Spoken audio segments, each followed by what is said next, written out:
శ్రీమాత్రే నమ. జయ గురు దత్తాత్రేయ నమ. ఈ వీడియోలో మనం జూలై 26వ తారీఖు నుంచి ఆగస్టు 20 తారీఖు మధ్యలో మిథున రాశిలో ఉన్నటువంటి గురుగ్రహంతో శుక్రగ్రహం కలయడం జరుగుతుంది.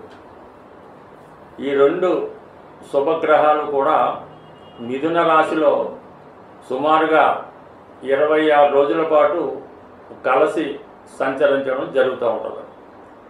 ఈ రెండు శుభగ్రహాల కలయిక వల్ల ఏ ఏ రాశుల వారికి అనుకూలంగా ఉంటుంది, ఏ ఏ రాశుల వారికి ప్రతికూలంగా ఉంటుంది అన్న విషయాన్ని మనం ఈ వీడియోలో చర్చించే ప్రయత్నం చేద్దాం.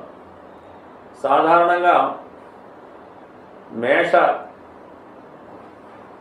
కర్కాటక, సింహ, వృశ్చిక, ధనుస్సు, మీనరాశుల వారికి గురుగ్రహం శుభుడవటం వల్ల ఈ రాశుల వారికి గురువు శుభ ఫలితాలను ఇవ్వడం జరుగుతూ ఉంటుంది. అలాగే శుక్రుడు వృషభ, మిథున, కన్య, మకర, కుంభ, తులారాశుల వారికి శుభుడవటం వల్ల ఆ రాశుల వారికి శుభ ఫలితాలు ఇవ్వడం జరుగుతూ ఉంటుంది. ఏదైనా ఒక రాశ్యాధిపతి శుభగ్రహంతో కలిసినప్పుడు కంపల్సరిగా శుభ ఫలితాలు ఇవ్వడం జరుగుతుంటుంది.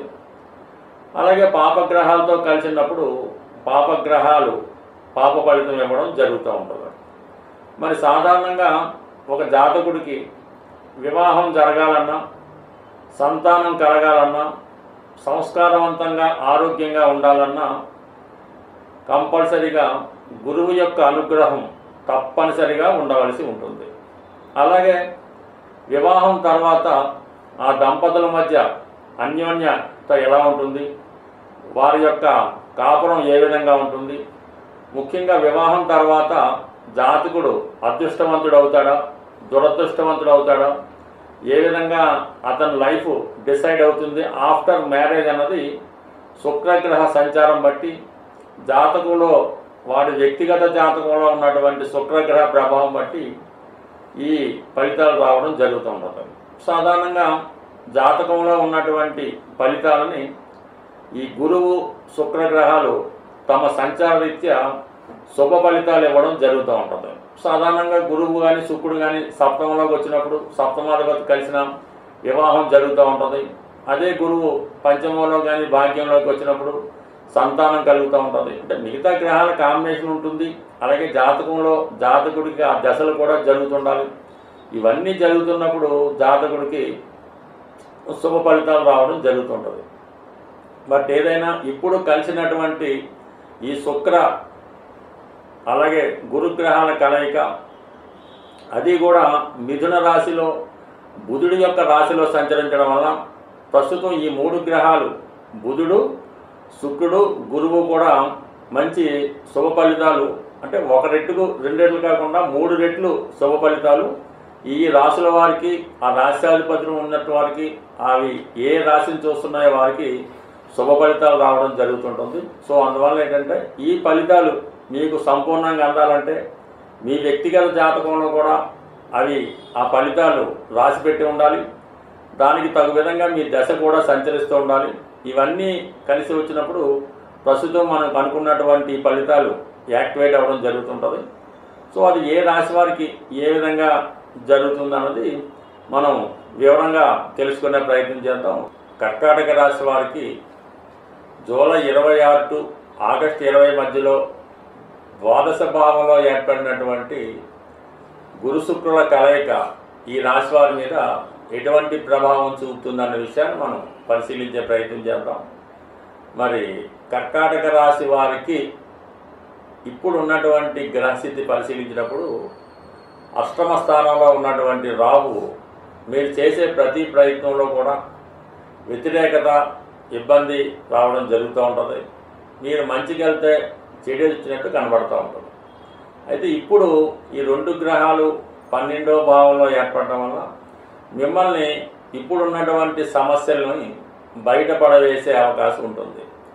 అంటే సాధారణంగా ప్రతి సమస్యకి ఆర్థికపరమైన సమస్య చాలా వరకు ఇబ్బంది పెడుతూ ఉంటుంది. ఎస్పెషల్లీ ఈ కర్కాటక రాశి లేదా కర్కాటక లగ్నం వారికి జీవితంలో సమస్యలు అంటూ వస్తే వారికి ఒకటి వివాహం తర్వాత వివాహం ద్వారా వస్తుంది, రెండు కుటుంబం ద్వారా కుటుంబ వ్యవస్థ ద్వారా ఆర్థిక విషయాలు రావడం జరుగుతూ ఉంటుంది. దాని తర్వాత బాగా పెద్ద అయిన తర్వాత ఈ ఆస్తి పంపకాలు, ఈ తండ్రి కొడుకుల బంధాలు, ఈ విషయాల్లో అన్యాయం జరిగినట్టు అనిపిస్తూ ఉంటుంది. ఏదైనా కర్కాటక లగ్నం లేదా కర్కాటక రాశి వారి జీవితంలో వారికి వచ్చిన దాంతోనే సరిపెట్టుకోవాలి తప్ప నీకు న్యాయం జరగలేదు, అన్యాయం జరిగింది అని పోరాడితే మాత్రం అందరికీ దూరం అవడం జరుగుతూ ఉంటుంది. కాబట్టి సాధ్యమైనంత వరకు రాజీ దూరంలోనే వెళ్తే మీకు సరైనటువంటి న్యాయం కేవలం భగవంతుడి వల్ల మాత్రమే దొరకడం జరుగుతూ ఉంటుంది.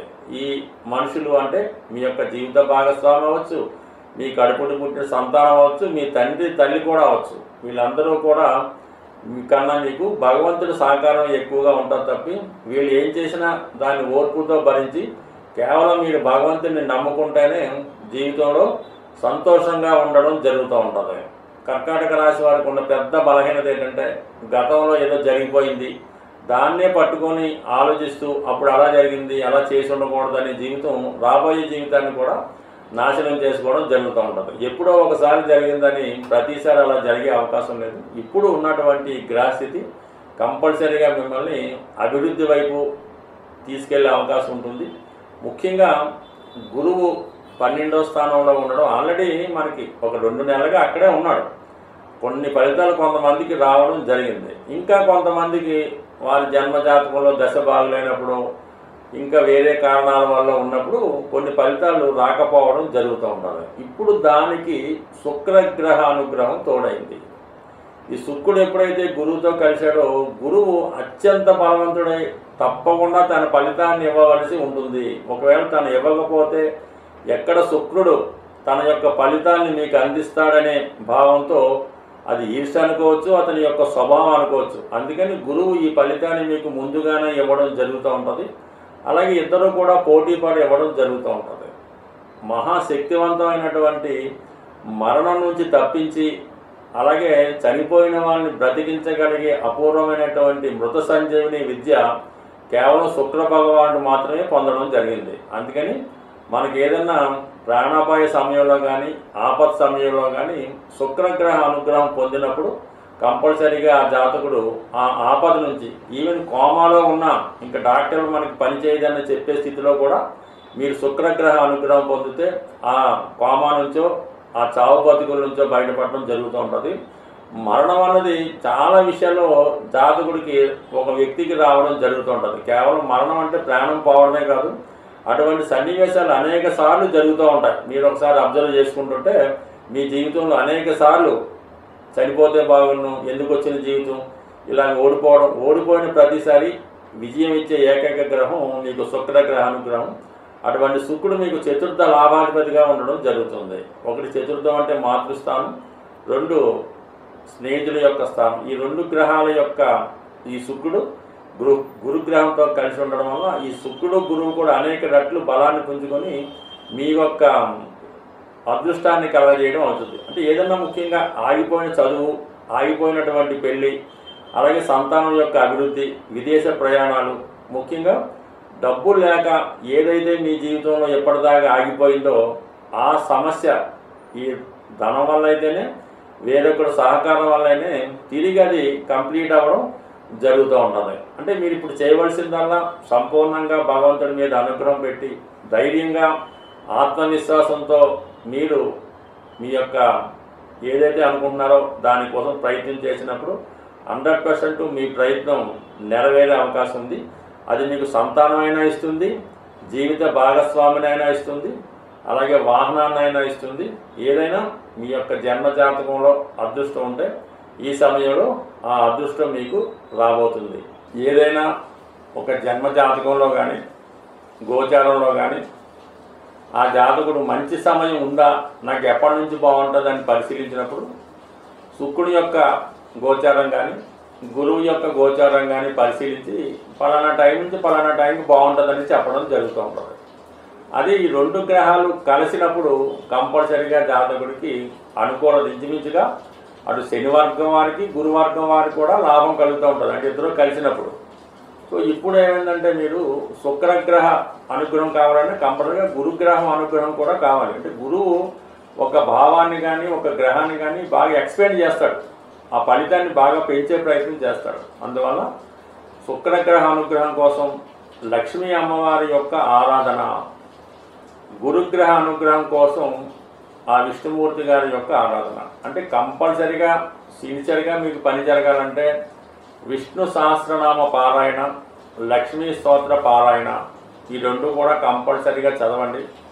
ఇవన్నీ కాదు అనుకున్న వాళ్ళు వెంకటేశ్వర స్వామి టెంపుల్లో అమ్మవారికి కుంకుమ పూజ, శ్రీవారికి తులసి దళాలతో అర్చన చేసుకొని కొంచెం ప్రశాంతంగా అక్కడ ఉండి మరి గోవిందనామాలు వినడం చదవడం వల్ల కూడా ఆ ఫలితం మీకు సంపూర్ణంగా రావడం జరుగుతుంది. లేదు ఇంకా మాకు వివాహం జరగాలి, లక్షలు కావాలి, జీవితంలో పైకి రావాలనుకుంటే కంపల్సరిగా స్వామివారి యొక్క కళ్యాణం అంటే వెంకటేశ్వర స్వామి కళ్యాణం జరిపించవలసి ఉంటుంది. అది తిరుపతిలోనే చేయించక్కర్లేదు, ఏదైనా ఒక ప్రముఖ వెంకటేశ్వర స్వామి దేవాలయంలో మీరు స్వామివారికి కళ్యాణం జరిపించడం వల్ల మీ జీవితంలో ఎటువంటి మార్పు వస్తుందో అంటే మీరే గమనిస్తారు. అంటే సాధారణంగా ఈ తిరుపతి వెంకటేశ్వర స్వామికి సంబంధించినటువంటి ఆలయాల్లో మీరు ఎంత ఘనంగా ఎంత గొప్పగా స్వామిని సేవిస్తారో అంత గొప్పగా అంత దీనిగా మీ జీవితంలో రాణించగలిగే అవకాశం ఉంటుంది. ఏదన్నా ఒక సేవ మీరు చేసినప్పుడు 1000 రూపాయలతో చేసిన సేవకి ఫలితం 1000 రూపాయలుగానే ఉంటుంది, 1,00,000 రూపాయలతో చేసే సేవకి 1,00,000 రూపాయలుగానే ఉంటుంది, 1,00,00,000 రూపాయలతో చేసే సేవ ఆ విధంగానే ఉంటుంది. ఇది మీకు ప్రత్యక్ష నిదర్శనం. కావాలంటే తిరుపతిలో ఆ డానర్స్ ఏది అందిస్తున్నారో వాళ్ళ అభివృద్ధి ఎలా ఉందని ఒక్కసారి పరిశీలించండి. ఈరోజు మన దేశాన్ని అలాగే మన రాష్ట్రాన్ని శాసించే ప్రముఖులందరూ కూడా ఈ తిరుపతి వెంకటేశ్వర స్వామి అనుగ్రహంతో పొందిన వారు తప్ప వేరొకరు కాదు అన్నది కంపల్సరీగా సత్యం. ఏదైనా ఆ రుచి తెలిసిన వాడికి మా ఫలితం దక్కుతూ ఉంటుంది. ఏదైనా మీరు ఈ సమయంలో ఈ రాబోయే 20 రోజుల్లో స్వామివారిని సేవించి చూడండి. కొద్దిపాటి ఫలితం, కొద్దిపాటి ప్రయత్నంతో గొప్ప ఫలితం అన్నది మీకు రావడం జరుగుతూ ఉంటుంది. స్వస్తి.